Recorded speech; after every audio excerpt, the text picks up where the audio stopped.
In a world where there's a man, a kid, communities, violence, learning, healing, let me tell you about a man, bum, bum, bum, bum, who came in a caravan, guided by some FBI and police.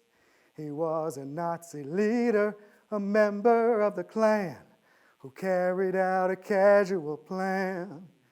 Guided by some FBI and police, he was nursing a cigarette, boom, boom, boom, boom, and he had a gun. Guided by some FBI and police, he was on a mission, boom, boom, boom, boom, to get some things done. Guided by some FBI and police. Well, around October of '79, I wasn't feeling the finest of fine. I had a pink color over my lip, and thus began my trip. So one day in our home, I asked my stepfather, a pediatrician, "Hey there, Jim Waller, what's this on my lip near my chin?"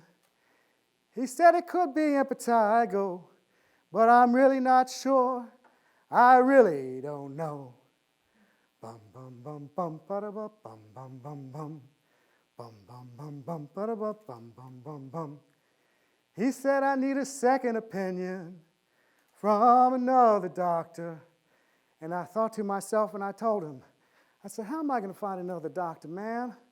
I don't know how to find one. I can't get to one because I'm just a kid, man. I can't drive. You're making me feel so fakakta.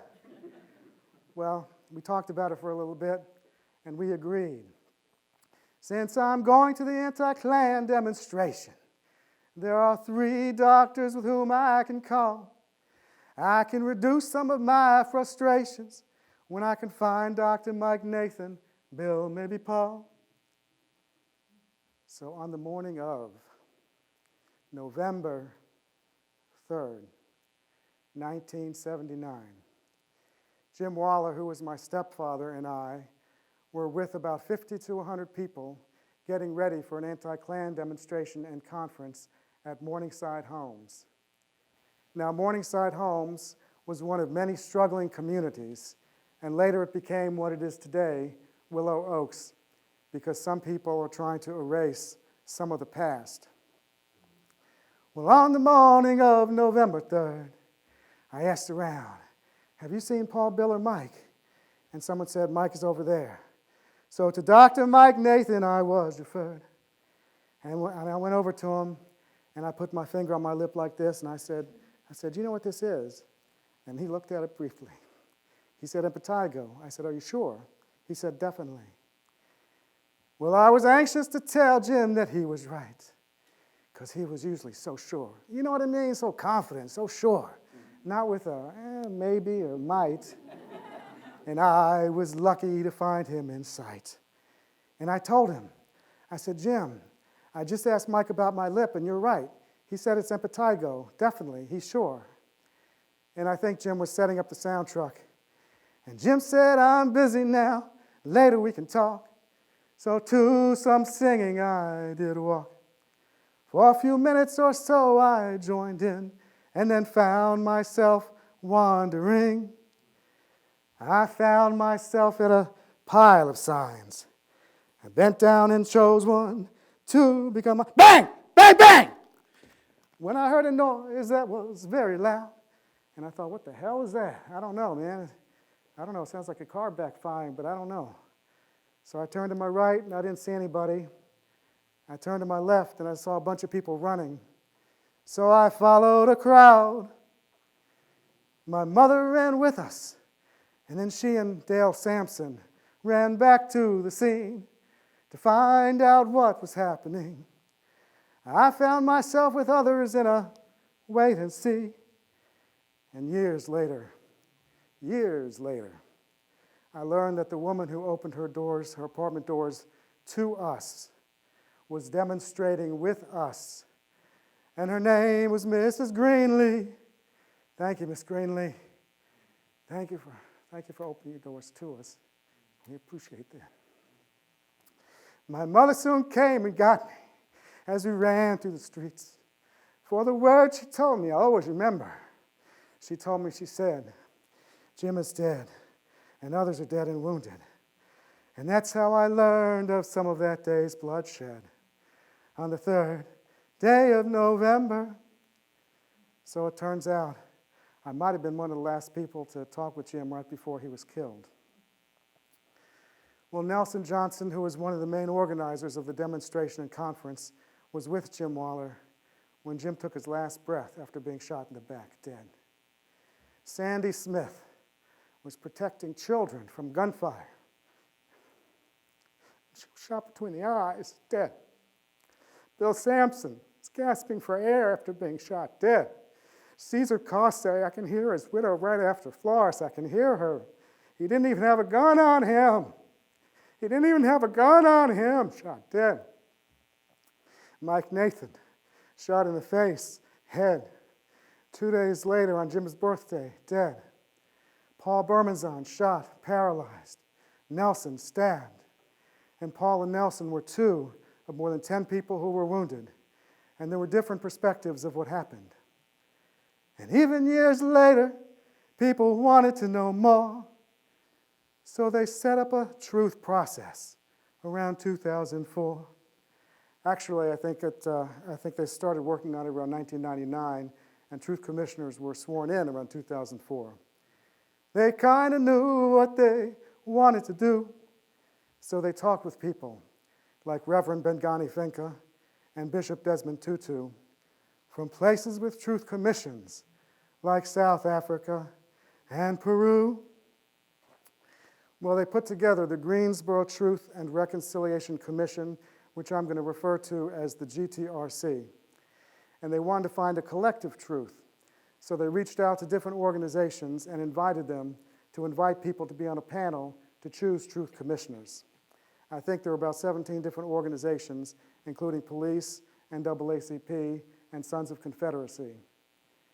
Now, overall, the local response to the GTRC varied. It varied from, harmful and not needed to needed and strongly supported. And when the Truth Commissioners gave the report to the community at Bennett College, thank you, Bennett Bells, at Bennett College, they shared key findings in which they said different communities had different shared levels of responsibility for what happened. And the main place of responsibility was from the police. Now, one of the many outcomes, because there have been many outcomes and it continues, one of the many outcomes of the GTRC was a documentary that followed it called Greensboro, Closer to the Truth. And I really recommend it strongly because it explores the GTRC with a lot of different perspectives. Again, it's called Greensboro, Closer to the Truth. Now, another outcome was in 2006, 3 survivors met with one of the shooters, and I mentioned him here. Roland Wayne Wood was the man with the gun and the cigarette. I mentioned Nelson, I'm the kid, and my mother. And Wood's wife at the time was at the meeting too. Now, there's been a lot of learning and healing over the years, which continues. But I want to share some things that have been helpful in the context of the GTRC, that meeting, and other experiences that are related. So I like to think about it as porch talks. So as a reminder, I invite us to pretend like we're on a porch if you want. So P is for parts in the context of the whole, because I think everyone has missing pieces of our journeys as a collective. O is for open, because people were open to engaging in truth, reconciliation, learning, and healing. R is for reconcile, because people were reconciling with ourselves and others. C is for community, because different communities got together with each other, locally, nationally, internationally, to support each other around truth commissions and truth process. H is for healing, because it can be very helpful to have time and space to process our thoughts, feelings, and experiences. T is for the importance and value of truth and talking. A is for awareness of self and others, which means connecting with our shared humanity and understanding about hurts and healing. Now, there's an expression I like that says we have 2 ears and 1 mouth, which goes to an L for listening to ourselves and others, and learning from ourselves and others. And some of that learning is with knowledge, and that's what the K is for, the importance and value of knowledge. And S is for story, because I think everything happens in relationship to story, in the context of individually, collectively, and culturally. And part of my story is I've been diagnosed with autism and PTSD. So I want to say a brief thing about that. First, so part of that is dealing with sensory with sound dynamics. So when I transition us off the porch in a minute, please don't bang your hands together and do what they say is clapping, but I would appreciate and invite you to respond in however the Spirit moves you, with no visual response, maybe hands together like this, hands waving, thumbs up and or down, smile and or frown. Now, another thing with autism, PTSD, with anything, like while there's no one group, it's a monolith, I found it helpful to see patterns in some of my experiences or ways of being. And for me, some of my ways of being with autism relate to some of the ways of being that I mentioned, like with truth and different perspectives. So I feel like I have a little bit closer access to some of those ways of being than I might not if things were different.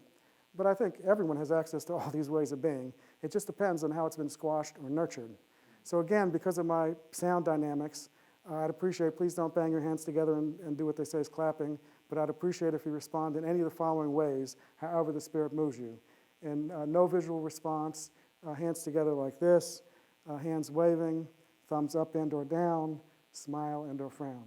And so with that, I will transition us off the porch, and I will say and do, I appreciate us being on the porch together, and I'll see you later.